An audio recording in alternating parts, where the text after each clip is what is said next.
వార్షికోత్సవం సందర్భంగా Meenakshi test tube baby centre Guntur నందు ఐవీఎఫ్ ట్రీట్మెంట్ పై 40% రాయితీ. నమస్తే అమ్మ. అమ్మ, కొన్ని చోట్ల చూసుకుంటే నిన్న చూసుకుంటే ఒక 2 days బ్యాక్ ఏమో బెంగళూరులో జరిగింది. ఒక డెలివరీ బాయ్ చేసిన దరిద్రమైన పని డైరెక్ట్ వాష్రూమ్ అని చెప్పి ఆడి ప్రైవేట్ పార్ట్ చూపించడం. నిజంగా ఈ ప్రైవేట్ పార్ట్ చూపించడం అనేది ఒక ఫ్యాషన్ అయిపోయిందా ఏందో అర్థం కాదమ్మా. ఎక్కడ పడితే అక్కడ, ఎలా పడితే అలా. నిన్న కూడా చూస్తే బస్సులో టీనేజ్ అమ్మాయిలు వాడు వచ్చి వాళ్ళిద్దరు అక్కడ కూర్చుంటే ఈడు ఓపెన్ చేసి అసలు ఏం చేస్తున్నారమ్మా వీళ్ళు, ఏం చూపించాలనుకుంటున్నారు? అంటే ఆడవాళ్ళు క్రైమ్స్ చాలా ఎక్కువ చేస్తున్నారు కదా. మేము కూడా యాక్టివ్గా ఉన్నాము, మేము కూడా చంపడము కొంచెం పాస్ చేసేసి ఇప్పుడు ఈ సెకండ్ పార్ట్ ఇలాంటివి చూపిస్తాము అనేసి మగవాళ్ళు కూడా రెచ్చిపోతున్నారండి. అసలు అంటే కొంతమంది మగపిల్లలు ఏం చేస్తున్నారంటే ఆడవాళ్లను ఏ రకంగా ఇబ్బంది పెట్టాలి అనేది. మీరు ఆడవాళ్ళు వీళ్ళ యాక్టివిటీ వీళ్ళు చేస్తున్నారు. కుక్కర్లు, మిక్సీలు, గ్రైండర్లు, డ్రమ్ములు, ఫ్రిడ్జ్లు ఇవన్నీ వేసి ఏ విధంగా భర్తలను చంపాలో వీళ్ళ పని వీళ్ళు చేస్తుంటే, ఈ భర్తలు ఏం చేస్తున్నారంటే కొన్ని రోజులు మ్యూట్ అయిపోకూడదు, మనం కూడా యాక్టివ్గా ఉండాలి, జనాలకు తెలియాలి. ఎలా జనాలకు తెలియాలి అంటే హింసించకుండా భార్యలను డౌరీ కేసులో లేకపోతే వేరే హరాస్మెంట్ చేయకుండా ఇంకొకలాగా వీళ్ళని ఇబ్బంది పెట్టాలి. ఎలా ఇబ్బంది పెట్టాలి? మీరు చెప్పినట్టు చేస్తాను. నాకు ఆ మాట అనడం కూడా ఇష్టం లేదు. అంటే ఒక డెలివరీ బాయ్, జనరల్గా డెలివరీ బాయ్స్ కానీ, మనకు వాటర్ సప్లై చేసే వాళ్ళు కానీ, గ్యాస్ సిలిండర్స్ వాళ్ళు కానీ సిలిండర్స్ తీసుకొని వస్తారు కదండి. వాళ్ళని మనం ఎంతవరకు అలౌ చేస్తాం చెప్పండి? ఓన్లీ మన డోర్ ముందు వరకే వస్తారు, మనకు కావాల్సింది ఆ డెలివరీ ఏది ఉందో అది ఇచ్చేస్తారు, మనం వాళ్ళకి పేమెంట్ చేస్తాం, వెళ్ళిపోతారు, అంతే. వాటర్ బాటిల్స్ తీసుకొని కొంతమంది వచ్చినప్పుడు, అంటే కొంచెం పెద్దవాళ్ళు ఉన్నప్పుడు బాబు కొంచెం లోపల పెట్టమంటే అంతవరకు లోపల పెడతారు, వెళ్ళిపోతారు. గ్యాస్ సిలిండర్ వచ్చినప్పుడు కూడా మీకు కావాలి అంటే వాడు ఒకసారి చెక్ చేసి మన బాల్కనీలో వదిలేసి వెళ్ళిపోతాడు. లేదా బాబు కొంచెం లోపల ఇప్పుడే సిలిండర్ అయిపోయింది కనెక్షన్ పెట్టబట్టి అంతవరకే వస్తాడు. అప్పుడు కూడా మనం చాలా జాగ్రత్తగా ఉండాలండి. అంటే ఈ కాలంలో ఎవరిని నమ్మడానికి లేదు, ఎవరిని కూడా, ఏ జెండర్ను కూడా. ఆడవాళ్ళని నమ్మడానికి లేదు, మగవాళ్ళని నమ్మకం లేదు. మరి అమ్మాయి ఫుడ్ ఆర్డర్ ఇచ్చినప్పుడు జనరల్గా నేను చూసిన video, if it is correct, అది తలుపు తెరిచి ఉంది, బార్లా తెరిచి ఉంది.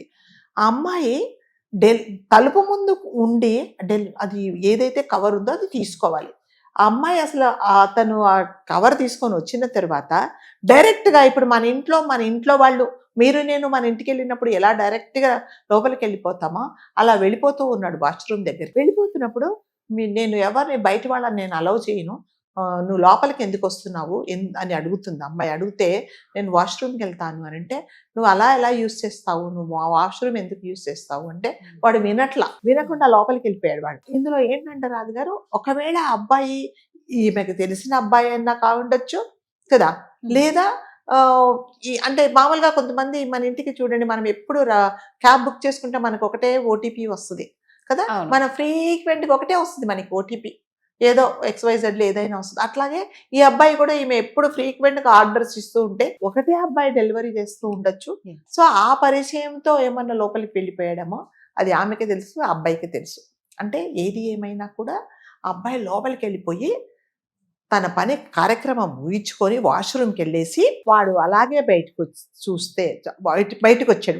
వాడి కార్యక్రమం అయిపోయిన తర్వాత ఈవిడ అంటుంది, నువ్వేంటి నా వాష్రూమ్ యూజ్ చేయడమే కాకుండా నువ్వు ప్రైవేట్ పార్ట్ చూపిస్తున్నావు అని నేను కంప్లైంట్ ఇస్తాను అంటే వాడు కేర్ చేయకుండా కిందికి వెళ్ళిపోయాడు. అంటే ఆ చనువు అనేది చాలా మంది డెలివరీ బాయ్స్, మనం అందరినీ తప్పు పట్టడానికి లేదండి, వాళ్ళ పని వాళ్ళు చేస్తారు. మేడం కొంచెం రేటింగ్ ఇవ్వండి మేడం, లేట్ అయింది మేడం అని చెప్తాం.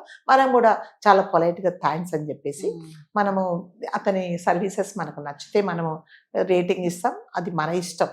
అంతేగాని ఒక డెలివరీ బాయ్ లోపలికి, అంటే మన ఇంటి మనిషి పోయినట్టుగా వాష్రూమ్లోకి వెళ్ళాడు అంటే మీ ఇద్దరి మధ్యలో ఓన్లీ డెలివరీ బాయ్కి మీకు ఉన్న పరిచయము అంతకంటే ఎక్కువ, లేకపోతే ఎలా వెళ్తాడు? వెళ్ళాడు కదండి, ఎలా వెళ్తాడు? అసలు మన ఇంటికి ఎవరైనా గెస్ట్ వచ్చారు, మీరు మా ఇంటికి వస్తే మేడం వాష్రూమ్ ఎక్కడ ఉంది, వెళ్ళొచ్చా అని ఫస్ట్ అడుగుతారు కదా. అసలు మీకు తెలియదు, ఎందుకంటే నాకు గెస్ట్గా వచ్చారు మీరు, మా ఇంటికి మీరు 10 సార్లు వస్తే అప్పుడు వాష్రూమ్ ఎక్కడుందో మీరు డైరెక్ట్ అది కూడా అడిగి వాష్రూమ్ యూజ్ చేసుకోవచ్చా అని అడుగుతారు. ఒక డెలివరీ బాయ్ డైరెక్ట్గా నీ వాష్రూమ్ యూజ్ చేశాడు అంటే అందులో నీ తప్పు ఎంత ఉంది అనేది ఆ అమ్మాయికి తెలియాలి డైరెక్ట్ వెళ్ళిపోయాడు కదా. డైరెక్ట్ గా అలా అసలు ఎలా వెళ్తాడు? వెళ్ళరు. ఎవరు వెళ్ళారండి. మన ఇంటికి ఎవరైనా గెస్ట్లు వస్తే డైరెక్ట్ గా వెళ్తారా మీరు చెప్పండి? లేదు మన guest ఇంటికి ఎవరైనా అలా వస్తే చేస్తే ఒకసారి యూస్ చేసుకుంటానండి అని చెప్తాం. అసలు మనం ఏం డెలివరీ చేస్తాం? బాయ్స్ కి అసలు ఎలా అమ్మా వాళ్ళకేవో పబ్లిక్ ప్లేసెస్ పబ్లిక్ టాయిలెట్స్ అంతే ఇవన్నీ ఉంటాయి అంతే అదే కదా ఎంత? ఉంటుంది. అసలు మంచినీళ్ళు అడిగిందంటే అర్థం అండి. యాండి మేడం దాహంగా ఉంది, ఆ. గ్లాస్ మంచినీళ్ళు అవును. ఇవ్వమంటే ఎస్, దాంట్లో మనం ఏం క్రిటిసైజ్ చేయడం. నేను. వాడు లోపలికి వెళ్ళిపోవడం ఏంటి? డైరెక్ట్ గా లోపలికి వెళ్ళిపోయాడు అంటే ఇప్పుడు మనం అందరికి ఒక ప్రశ్న ఏంటంటే, మీ ఇద్దరి మధ్యలో డెలివరీ బాయ్ లేకపోతే ఒక కస్టమర్ మీకు రిలేషన్ ఉందా, అంతకంటే మించి ఏదన్నా ఉందా అనేది ఇక్కడ మరి ఆమెకే తెలుస్తుంది అనమాట. సో లాస్ట్ నేను కంప్లైంట్ ఇస్తా అనేది వాడు బేఖాతరు చేసేసి వాడి పని వాడు ముగించుకొని వెళ్ళిపోయాడు. కొంతమంది ఇలా కూడా ఉంటారా? డెలివరీ బాయ్స్ జనరల్ గా అలా చెయ్యరు. బస్సులో కూడా అలాగే చేశారు చేయరు. కదా మా అబ్బాయి ఆ. ఇంకో అబ్బాయి. అంటే ఎస్ ఇప్పుడు జనరల్ గా ఈ డెలివరీ బాయ్స్ అంటే దాహం వేస్తే మంచినీళ్ళు అడుగుతారండి.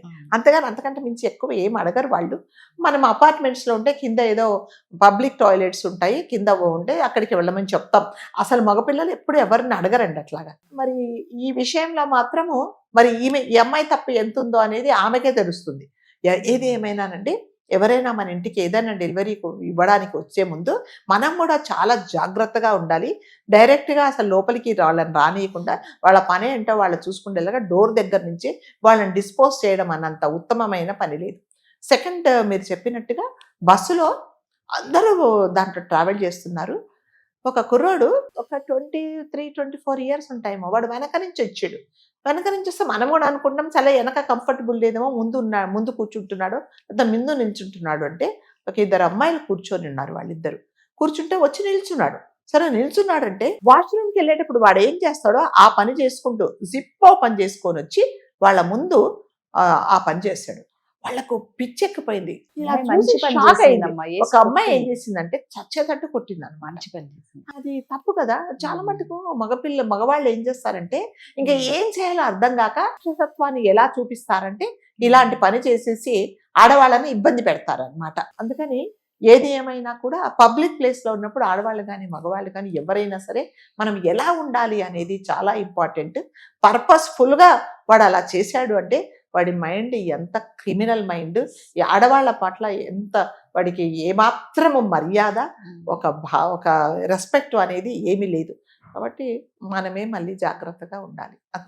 అందులో జాగ్రత్తగా ఉండేది కూడా ఏముంది మనం ఏం చెప్పండి? జాగ్రత్తగా ఉండేది అక్కడ ఏం ఏం లేదు లేదమ్మా. కదండి, ఏం లేదు అక్కడ. వాళ్ళకి జాగ్రత్తగా ఉండమని కూడా బుద్ధిహీనంగా నేను ఉన్నారు. చెప్పట్లేదు.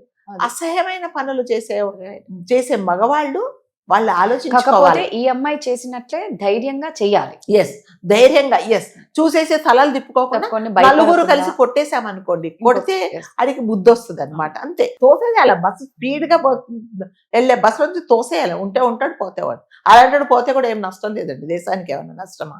కాబట్టి ధైర్యంగా నిజంగా అమ్మాయిని మనం మెచ్చుకోవాల్సింది ఏంటంటే, ఫస్ట్ చెప్పిన ఇన్సిడెంట్ లో అమ్మాయిని మనం సస్పెక్ట్ చేసాము, సెకండ్ చెప్పే ఇన్సిడెంట్ లో ఆ అమ్మాయిని మనం అప్రిషియేట్ చేస్తున్నాం అంతే. రైట్. థ్యాంక్ యూ అమ్మా. Thank you.